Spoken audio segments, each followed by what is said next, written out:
Hello, this is Wednesday, August 17th, 2022. This is the Sideshow, and I'm Theodore Parker. Here in Kentucky, the temperature is around 63, going up to 81.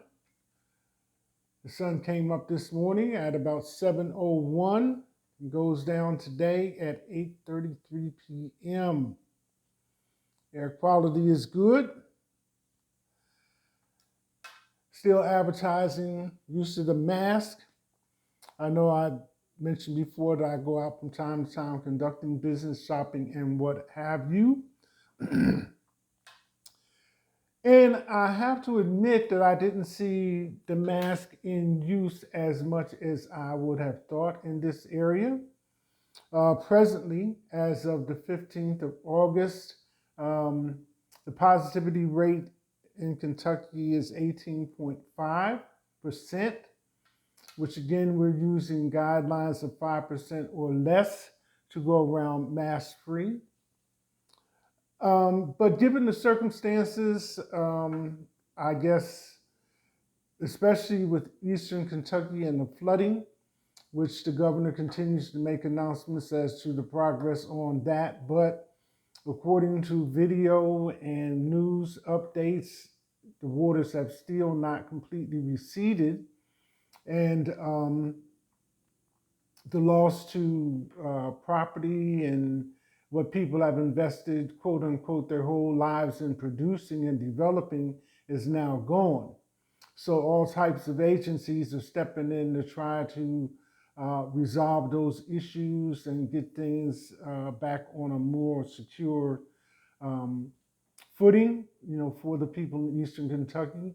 And that's kind of like everything on the other side of Richmond, Kentucky, which is where Eastern Kentucky University is located. A lot of those counties are suffering from the flooding. And this is still on top of Western Kentucky's tornado disasters, which have been helped and so forth and so on, but all of it has not quite been resolved, especially the building back part.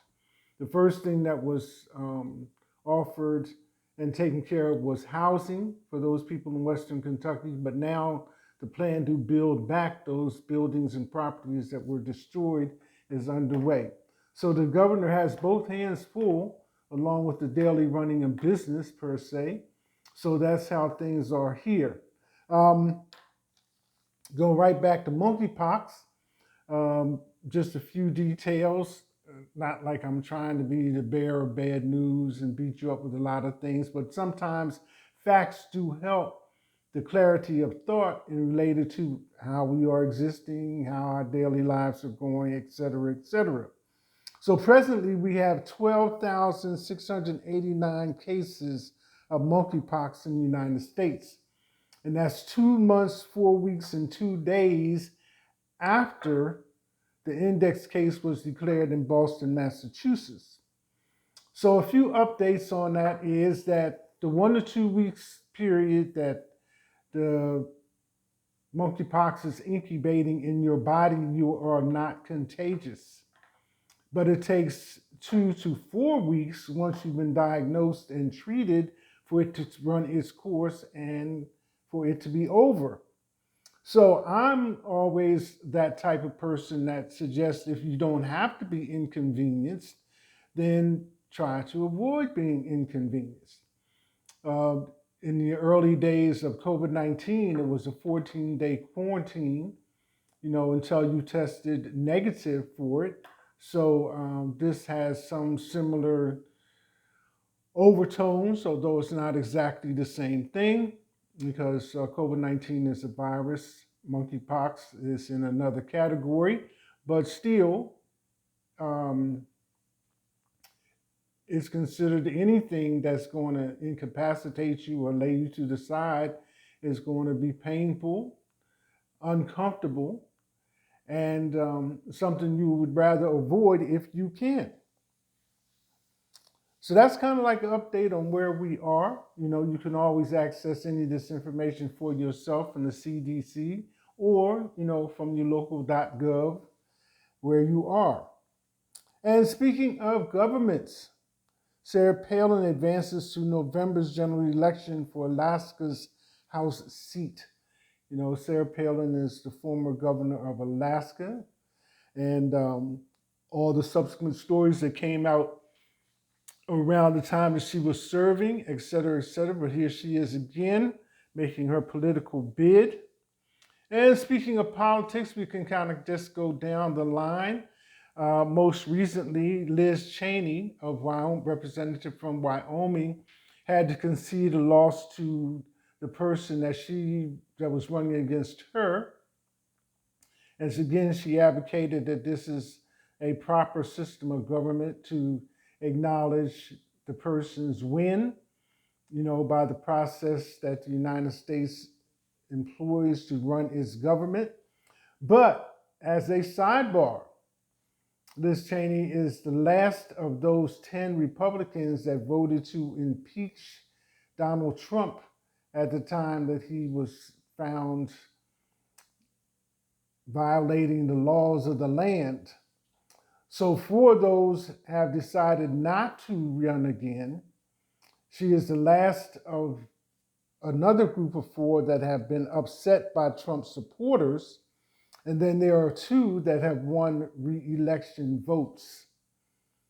So that's how that grouping kind of went and why there was so much hoopla about Trump supporters and taking back the House and various other comments that have been made related to Trump and elections.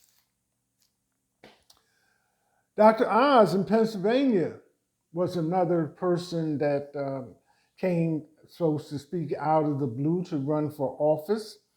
It seems there's a video showing him saying he has 2 houses when he actually has 10.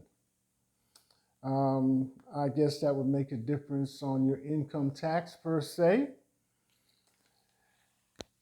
And election time is election time, not only here in the United States, but around the world. So Brazil comes up. Lula da Silva, who formerly served in the capacity of running the country in 2003 to 2010, has decided to come out and run against Bolsonaro, who was elected in 2018. But the people want to get rid of Bolsonaro because this was when COVID-19 was running, and he described it as a little bit of a cold. And although that attitude may or may not be directly related, 680,000 Brazilians consequently lost their life in getting on top of COVID-19.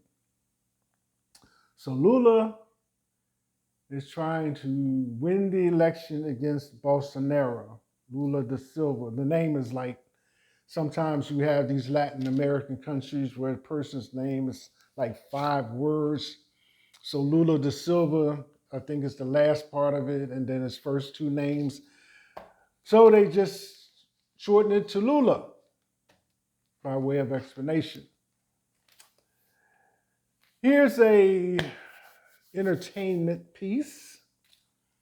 Let me clear this up. I'm not with Jennifer Lopez's rumored love triangle with Drake and Yankee Alex Rodriguez once caused a major rift in the hip-hop world.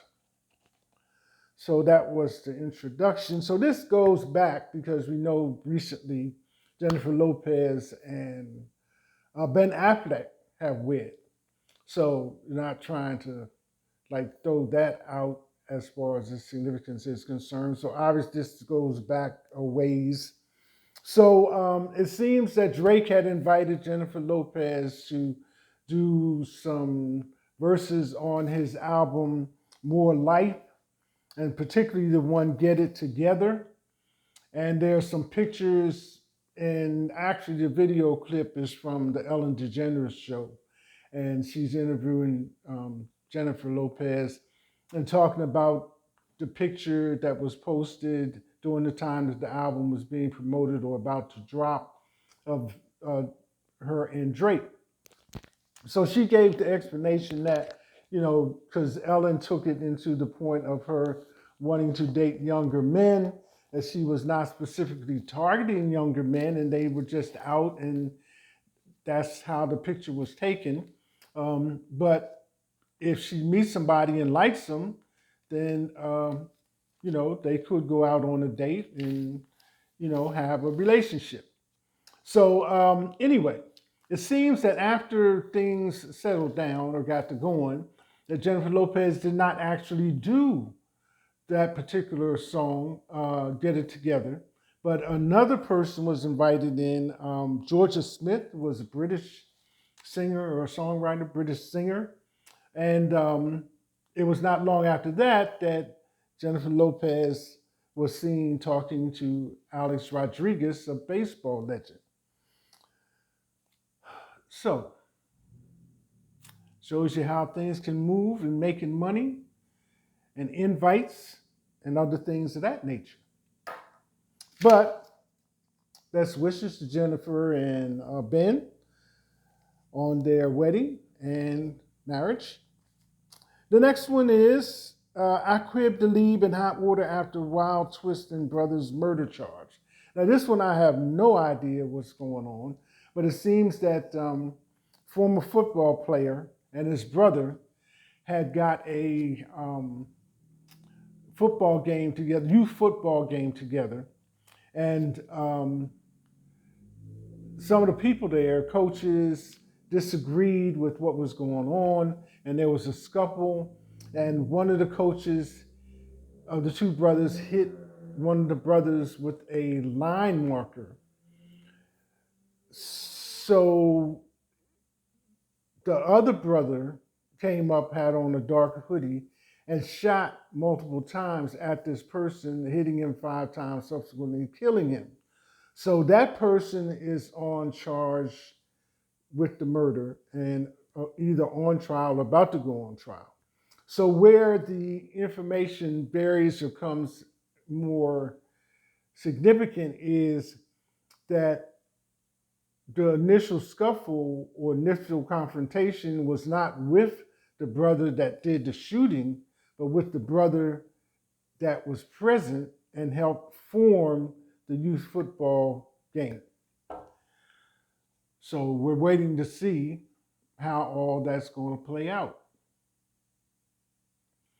So surprisingly enough, despite the few things that I added, those were the top 5 items in the news this morning.